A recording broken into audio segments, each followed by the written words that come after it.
What do you think of Levantine cuisine? Syrian and Lebanese food. The Ottoman Empire didn't invent anything. We don't want to get hate mail. What I discovered in Egypt is that they do not have hummus. Why is Trablus famous for food in Lebanon? Trablus is one of the oldest cities in the world. Tripoli in English, right? Tripoli in English. So we can talk about baklava. And baklava, welcome to a new episode of Food Unscripted. It's unscripted, no notes, no preparation, and it's the way it is. 38 minutes in which we're going to discuss one subject every time, the whole season. After visiting the Dubai, why Dubai, food destination, and lots of interesting things. Welcome, my friend, my dear friend, Hani. Good morning. Good morning. I'm not sure, it's so unscripted that I'm not sure how to start and where to start. Bedouin Foodie in the Emirates for the last 14 years, and you've been places, you've discovered places. You've been kind of hidden in a way or another, and now is the big boom and Coming on the scene. Coming on the scene. Yeah. Today we're going to discuss Levantine cuisine. Okay. Lebanese, Syrian, Jordanian, if it counts as Levantine, probably all the way up to Cyprus, which we forget. I can give you lots of things about Cyprus, which I visited several times, all the way up to Turkey, without forgetting definitely Palestine. What do you think of Levantine cuisine? Well, it's definitely very close to my heart. At home, we eat Palestinian and Syrian food. So it's going to be, I don't know much about Lebanese food. Besides, Mezze and things like that. So it's what I grew up eating. So it's my favorite food, obviously. I think it's very rich, very healthy. I believe that we can say that it's the Mediterranean diet. Part of it is the Levantine cuisine. My personal favorite of all of them is the Syrian one. And we can discuss that in more. So let's remind us, mom is Syrian Palestinian. Mom is half and half. She cooks at home. And yes, she cooks at home. She cooks at home with the help of a chef. So the discussion started when we had that discussion that says, okay, who created what? Who did hummus? Who created hummus? Yeah. Who made shawarma, etc.? And what is Levantine cuisine? We wanted to debate Syrian versus Lebanese, and then we said, okay, wait, no, let's call it Levantine. Yes. And go all across. What are the updates that happen? Who does Mezze? Who does Mezze differently than others? Different names, Wara Anab, Yabra, Dolma, and so on. Yeah. So where shall we start? So I will start by Levantine cuisine is a cuisine that is based on the Mediterranean diet, that it has an influence of the Mediterranean Sea and all the mountains that surround it. Yes. It is a cuisine that embraces the four seasons, lots of vegetables. I would always say it's close to 70% naturally vegetarian. Yes. It's balanced. It's based on sharing, lots of colors, lots of flavors, and balancedly or adequately spiced without having a certain intensity on something and the other. So in comparison to the Asian cuisine, there is spicy food in it, there are spices in it, but balanced. There is acidity, but balanced. There is lemon, but balanced. And that cuisine is comfort food. It's definitely comforting, and you can have it every single day, all year, without feeling that, okay, I've had enough of rice, I've had enough of eating raw fish, I've had enough of having burgers. But you can eat Levantine cuisine every single day. Do you think it's because we have been brought up eating it, or everybody feels the same? I believe it's a combination of both. Once people try it, people who don't know it try it, they definitely will agree with you on what you just said. It's very healthy. It's very good for you. It's a lot of vegetables. Very easy to be a vegetarian in our part of the world. Most of the food is actually vegetarian and vegan. So that's definitely a plus for the cuisine. I've been to many Lebanese restaurants around the world, and Syrian restaurants and Palestinian restaurants, which have probably up to 60 to 70% of their clients that are not from the Mediterranean, that are not from our part of the region. And I always ask the question why. Is because they feel it's healthy, they feel it's generous, Yes. They feel it's not fatty, it's not trans fat fried, it just feels good. And I've been to the last restaurant I've been to is called Fadi's in Houston. Fadi's has created that long Lebanese buffet of great offerings, I've been there for like 2 or 3 hours and not one Arab entered the place for that period. And they all come in, have a tray in hand, the amazing, beautiful buffet of home food, lots of colors, super eye candy and appetizing, and everybody enjoys it. Yes, it's definitely having its moment now, Levantine cuisine, especially in the United States. But it came to London and Paris many years ago, and the locals, the French and the British, have started to eat it, and it became like a regular meal once a week, twice a week. The popularity of hummus helps. It's literally in every shop, every corner shop in the world now. You can find hummus. So it's becoming mainstream. It's becoming more and more popular. I believe Instagram also helped. It's visually beautiful. A lot of green in it, a lot of red, a lot of tomatoes. It's a beautiful cuisine. What do you think? Who created what? Who created hummus? Who created shawarma? Who do you think of the 4 or 5 countries we mentioned has created it? Okay, so I personally will always go with the Syrian. It's going to be Syria against Lebanon, but I believe that, well, hummus, I did a research on hummus. The first written recipe of hummus is in an Egyptian cookbook from I don't know how many years ago. So Egyptian people tell you they invented hummus. But it's definitely an Arab dish because hummus is the Arabic word for chickpea. So anything that doesn't have chickpea in it can't be called hummus. So we have this avocado dip that they call hummus. It's not hummus. Chocolate dip that they call chocolate hummus. If it doesn't have chickpea in it, it's not hummus. So I can't tell you who created it, but I can tell you my personal preference. And this is one rare occasion where I'll prefer the Lebanese version over the Syrian version. And specifically, it's because I find the Lebanese one has less garlic, more smooth, and more of a refined taste, as opposed to the Syrian one, which is thicker and a bit stronger on the garlic. Do you agree with me on that one? Or? I do agree on that. Especially with the garlic. Definitely. Yeah. Hummus in the Lebanese version does not have garlic, should not have garlic. Garlic in the hummus is a Not big no. even a little bit. Zero is a You big see, no. the Syrian one cannot be made without garlic.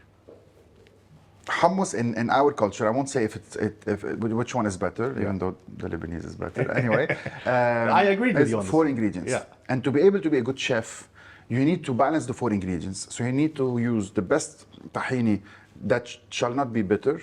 You need to use the best hummus and know if you're going to peel it or not. That's it. This is very important. Yeah. So many do not peel it. Lebanese peel it, right? Yes, and you need to know how because it's very tricky. Yeah.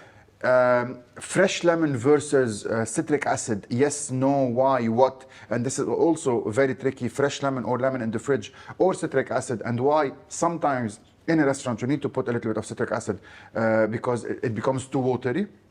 Salt, definitely salt. Olive oil, of course. Yeah. And the most important part or tricky part which few know about is ice.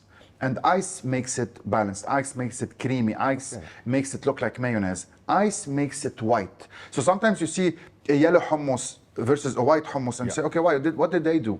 So lots of small tricks. So a little bit of that lemon and citric acid or not. Olive oil and what is the color of olive oil so it doesn't go to green. And ice or no ice and all of this play a big role in making the perfect hummus. So when you put garlic and considering that garlic has an empowered flavor and an empowering taste, it will cover on all the other ingredients. So if you're not very skilled professional chef, you would add that garlic and what would you eat? Garlic. What would you feel? Garlic. It feels like tomb. Definitely the Syrian one is more yellow and you could definitely taste the garlic. So it all depends what you grew up eating and what you're used to, you know, at the end of the day. But I have a question. How do they peel each individual? So hummus has a very tricky part which you need to put in boiling water and boil for around 1 hour. Yeah. And then you need to put in it, I always forget the name how we put it between English and French. So bicarbonate. Sodium bicarbonate. Exactly. Yeah. Which will play a beautiful role in peeling it smoothly. It has a trick of stirring it or not stirring it, letting it drain a lot or alone or not. Boiling it first time, so the peel or the skin is going to float around. You need to remove it first, remove the water, and then boil it again for another time. Yeah. After just stirring it once, and then keep the hummus to rest alone, and the other part of the peel will float. There is another little tiny trick. I'm not sure if you noticed it. Sometimes when you go to a food and hummus place, the hummus would look purple, and maintaining the color of hummus being yellow without turning into purple is also another trick. I can do an episode about hummus. Yeah. Hummus is something. I will jump to the next part of the question, building on that, is who created hummus? We probably won't know. But who perfected hummus? Yeah. Forget that I'm a Lebanese, definitely the Lebanese. So the Lebanese probably didn't invent anything, but perfected them all. And considering lots of civilization came our way, and because we are on the front line of the sea, and because more than 56 civilization passed through Lebanon, and because the Romans passed through Lebanon, and because French occupied us for 50 years, and Ottomans had a big role to play by occupying us, nothing else, for 400 years. So all of this played a role in the Lebanese learning, considering they are people who learn, they are businessmen, they are intelligent people, and they took a little bit of everything. French taught us how to perfect the presentation and turning it into fine dining. Probably if Egyptians invented hummus, we have perfected it with the ice and water and etc. to turn it the way it is. The Egyptian hummus is thicker also. You can. Yes, I can tell you a story about Egypt. So in some part of my show 5 years back or 4 years ago, I did mission fool, and that mission fool started in Egypt, continued to Jordan, went to the UAE, and finished in Lebanon. And during that period, I understood fool and who invented fool and why we eat fool. We can The talk staple about food of Egypt. exactly, but Egyptians do not plant fool. So fool or fava beans come from Australia and the Englishmen and Britain. But Britain and Australia do plant fava beans as animal feed. So what the Arabs did is perfected it to be able to be enjoyed for humans. And it is the staple of Egypt to be able to feed 100 million people every morning. Yes. What I discovered in Egypt is that they do not have hummus and they do not eat hummus. Understanding that after 2 months of filming and going all the way up from Egypt to Jordan and back to Lebanon, hummus was always considered the food of the rich. So fava beans or fool was considered the food of the poor, and hummus was considered the food of the rich. So this is why in our culture, we never said we have fool. We took fool from the Egyptians. Lebanese do not use fool unless it's a street food that we do not perfect, or we never claim that we have it. But we do have hummus. And the Egyptians today do eat hummus, but it's not part of the culture. So accordingly, understanding hummus versus fool and why, this took 2 months of work, of hard work, where I visited in Egypt more than 70 food stalls. And in hummus, I can tell you I've done close to every single hummus all across the region. And why? So it starts by who invented, we don't know. Who perfected, we definitely know and confirm. I had several discussions about, let's talk about manouche, with Palestinians, who always had za'atar, who always had bread, but the creation of za'atar on a dough to create a manouche just came lately. And when I say lately, probably Is a manouche a pizza? I can tell you the story of. That's a no. Yes or no?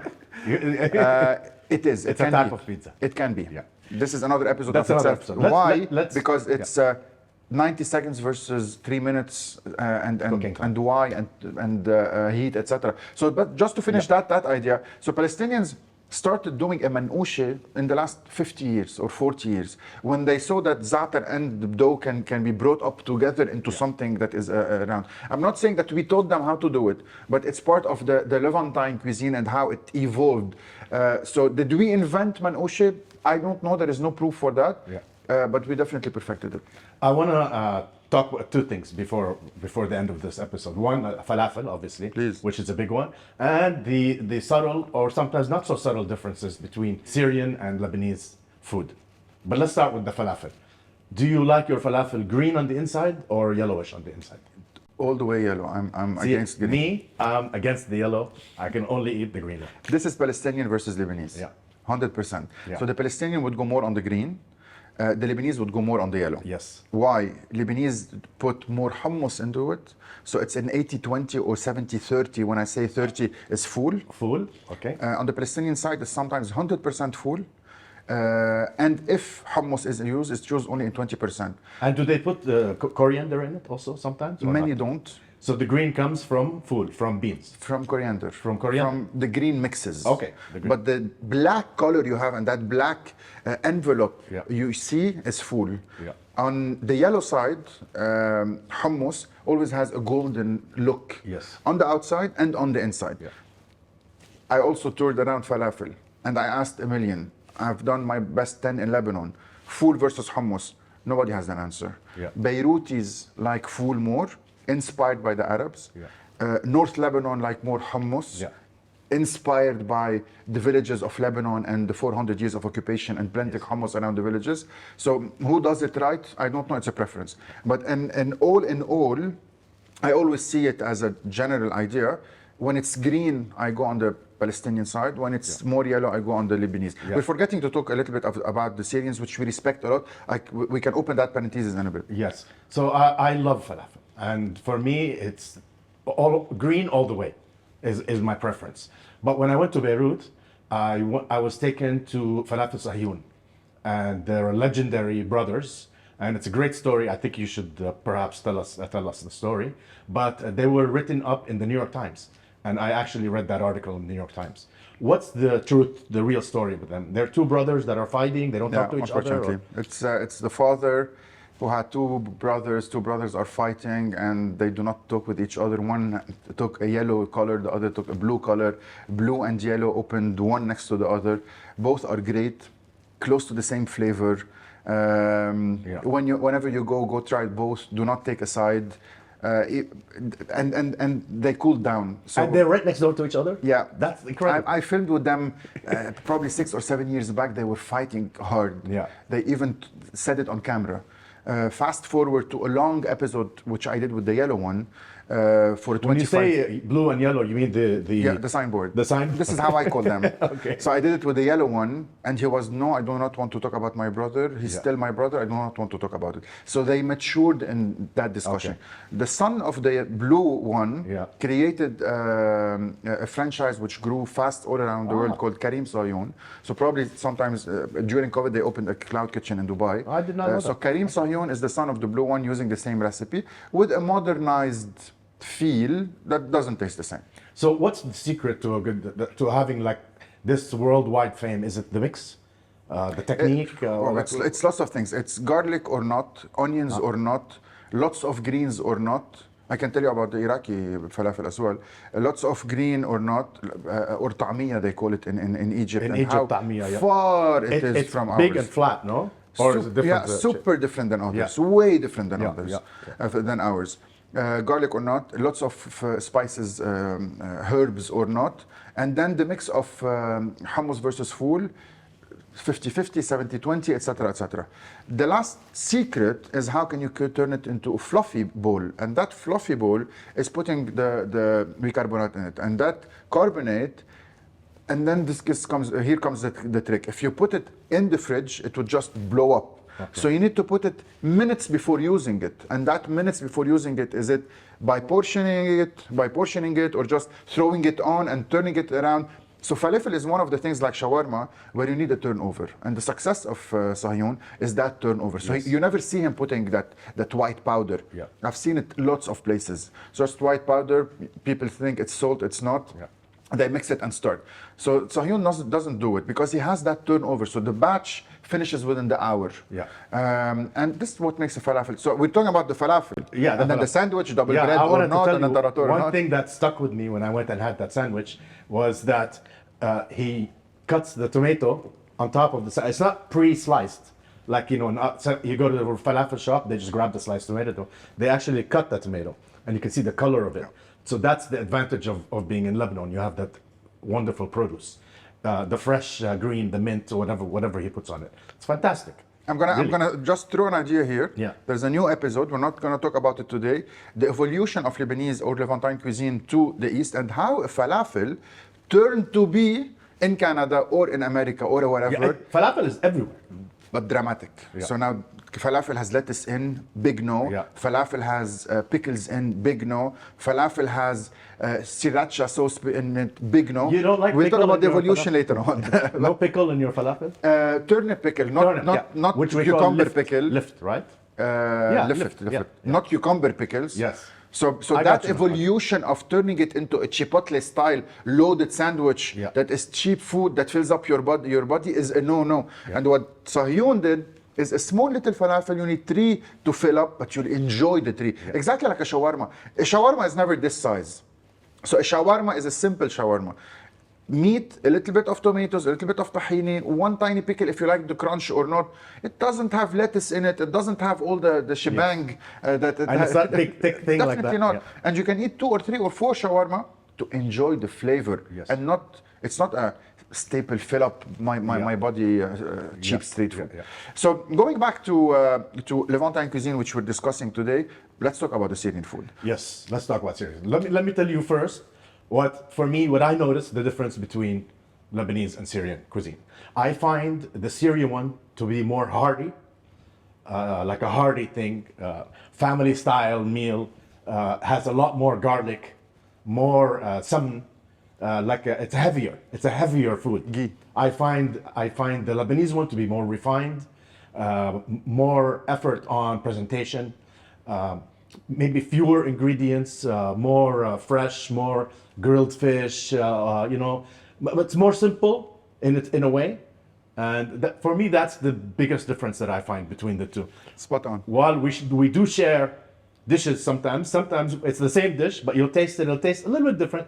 They're very small subtleties that it's hard for someone who didn't grow up eating these dishes to tell. The more you go up north, the more you have more influences or European influences, or I would say Turkish influences. So in the Aleppian cuisine, which is one of the best in the world, and definitely So this is something even Lebanese people will agree to say. they're one of the Aleppo best in the world. cuisine is top. Yeah. The I perfection would of love to have an episode about Aleppo. Definitely. The perfection of perfection is the Armenian cuisine of Armenians who have left Armenia down to Aleppo. Yeah. And after arriving to Aleppo, were pushed down to Lebanon.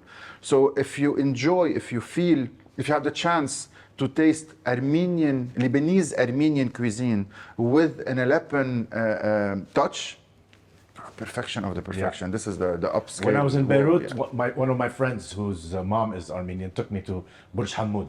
I call it Little Armenia. Yeah, it is. It's the American in me, Little Armenia. And we went around and we had some Armenian food. It's delicious. And one thing I just want to mention is the Armenian sausage shawarma. At Mano, Bedo or Yes, Mano? Bastarma. It's like Sujuk. phenomenal. That's another So part. the Syrian have more Turkish influences and more Iraqi influences Yes. and more Iranian influences. So all the food culture is based on Iran, on inspirations and influences. Yes. If you go here in the GCC, you will definitely feel the Indian inspiration. Oh, definitely. And influence. No, I know for a fact that we have a lot of Turkish in Syrian food. So these are the main differences. Yeah. So that spiciness, that redness, that fattiness, that Yes. etc., comes from that inspiration. Syrian cuisine is definitely the best. As you said, you spot on. Lebanese have a lighter touch to it. You will eat a mezze table and without feeling heavy. Yes. On the Syrian side, it would feel, Yeah. whoa, Sunday lunch. I hear them that are sometimes discussing how to make mlokhia, things like that. They're like, it's fried first and then it's cooked, and this Yeah. makes some food very heavy. So back to the origins of who created it.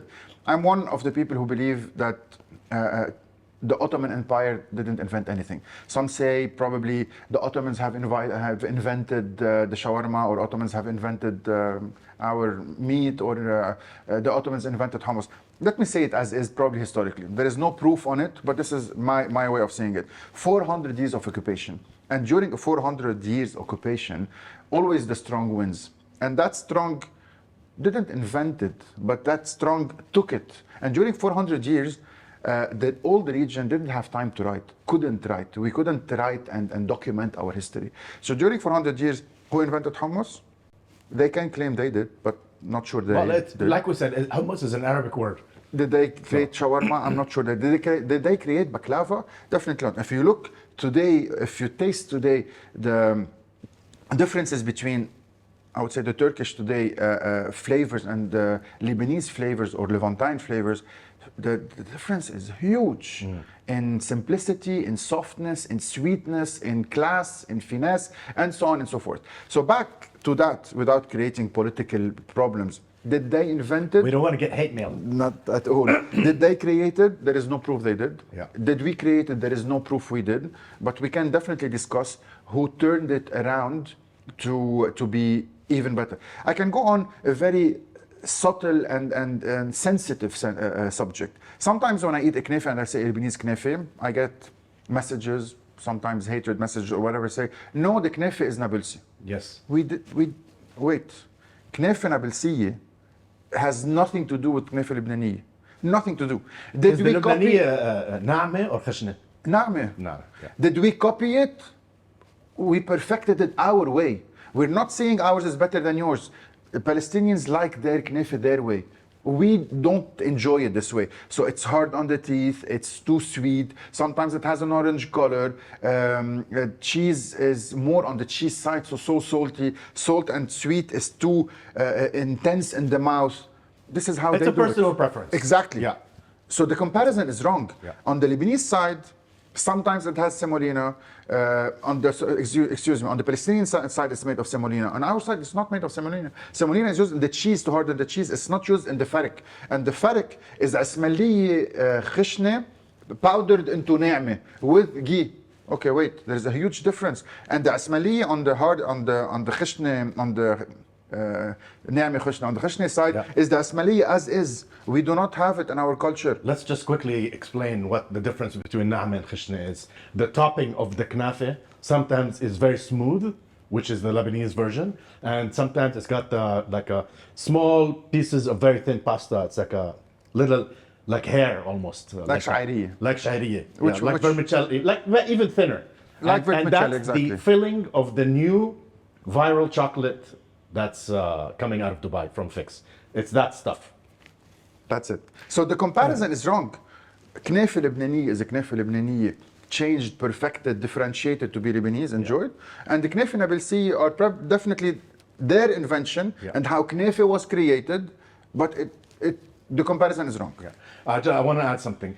In Ramadan, in Saudi, we eat full beans every day.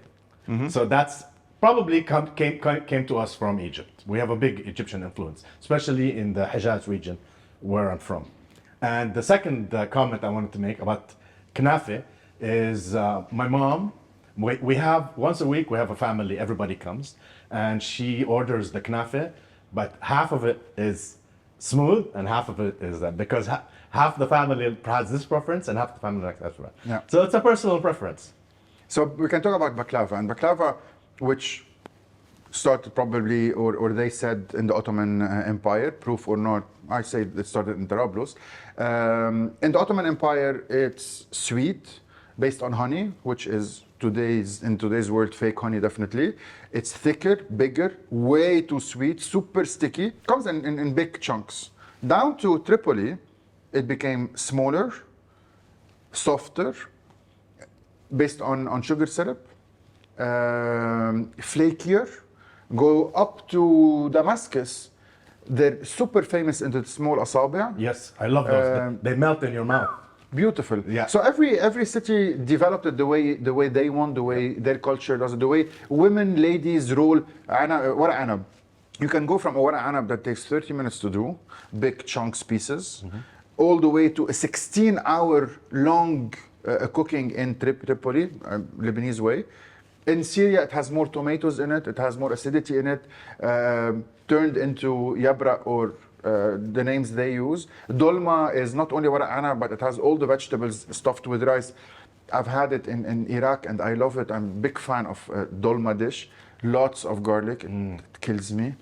But super enjoyable. I can finish it. We were talking about how the Turkish influence. A lot of Syrian dishes have Turkish names. Yeah. Like yabra and other things. I wanted to ask you also about the difference. Why is Trablus famous for food in Lebanon? They have kubbenayya, I think, or I don't know.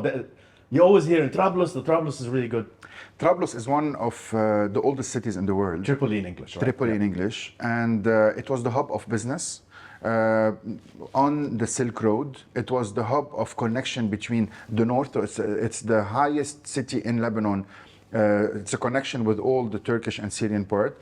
It's a connection due to the flat land and then the mountains up to Baalbek on the other side, and a connection down with Beirut first and then down to Sidon. So Tripoli was a hub, and to date it has beautiful old souks and buildings and homes, etc. So that hub of creation, one of the most famous doing sweets, so the baklava, halab 1881, etc. And the development of slow cooking and enjoyable things. So the Tripolitans are known to take their time doing good food. Definitely known for the best ashta ever. So when someone asks, where do you get the best... Ashta is cream. Clotted cream. Clotted cream. When someone asks, where is the best food in Lebanon? I would say, wait, 1,200 villages. Every village has something. Kibbe, Ehden, Ashta, Trablus, Knefe, Saida. And every city has something. Yeah. So you need to focus. The Mezze was created in Zahle, on the Berdauni. Ara, Zahle. So every city has something and developed it, and we all united definitely under one country. So Lebanese food goes all around. Tripoli has lots of history to tell.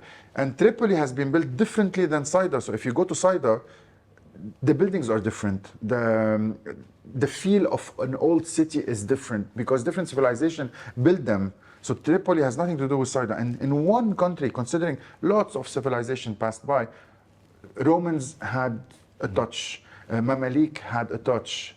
Phoenicians left a touch. Let's talk a little bit Jordanian and Palestinian, so we don't forget them.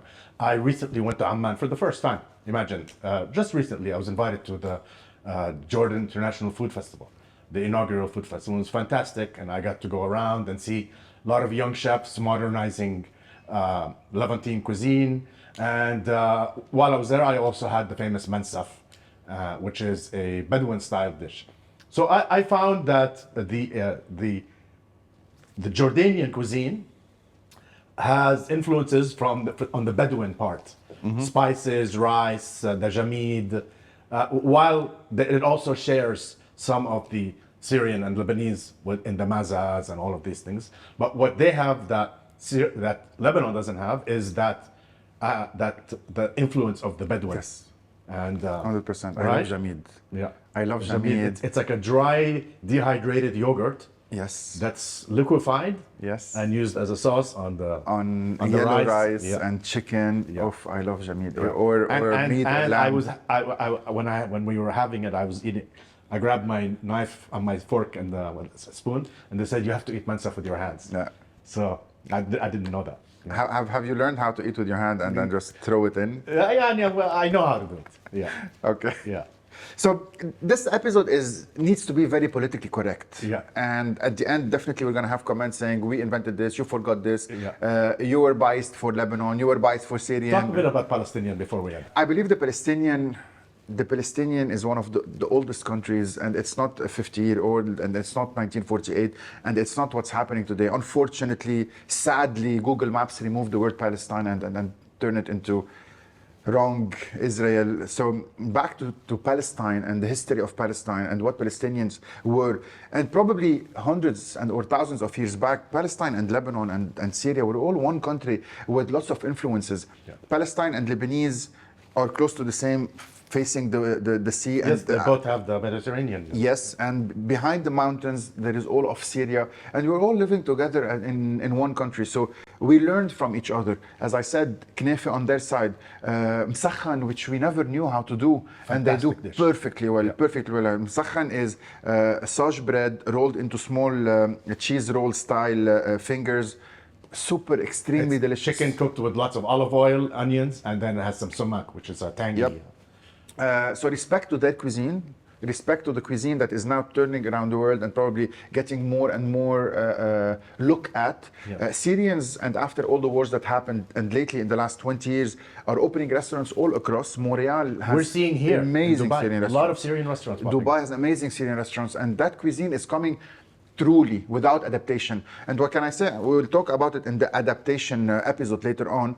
Lebanese cuisine has adapted so much, considering Lebanese are more of businessmen and want to do more money, and sometimes have passed the line of stop.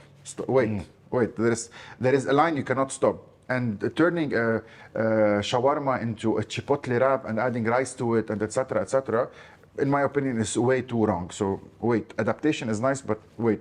So the Syrians coming out lately for the last 20 years are preserving their traditions, and Palestinians are doing the same, being proud of this is who we are, this is what we want to show to the world, and people are connecting to it. So beautifully all around. If you're not from this region and you want to enjoy our food, when you hear Levantine, sometimes it depends on the signboard.